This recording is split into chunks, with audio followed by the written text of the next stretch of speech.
Oğlaqlar, buğalar və qız bürcləri 5 fevral tarixində, yəni həftənin 4-cü günündə səhər saatlarında göy üzündə Ayla Uranüs arasında müsbət 120 dərəcəlik üçgənəcə aktiv olduğu üçün sevgi həyatınızda ani amma müsbət hadisələr yaşaya bilərsiniz.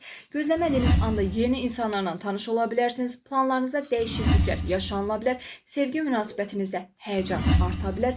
Övladlarınızla əlaqəli ani amma sevindirici xəbərlər ala bilərsiniz.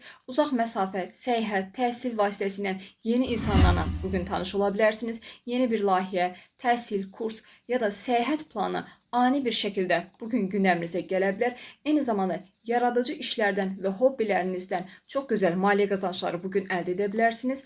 Maddi mövzularda ani amma sağlam fürsətlərlə bugün qarşılaşa bilərsiniz. Uzaq çevrənizdəki insanlardan və ya qohumlarınızdan bugün sürpriz xəbərlər səhər saatlarında ala bilərsiniz. Öz bacarıqlarınızdan çox gözəl şəkildə maliyyə qazançları əldə edə bilərsiniz və yeni maliyyə qazanç yolları, eyni zamanda yeni fürsətlərlə bugün qarşılaşa bilərsiniz.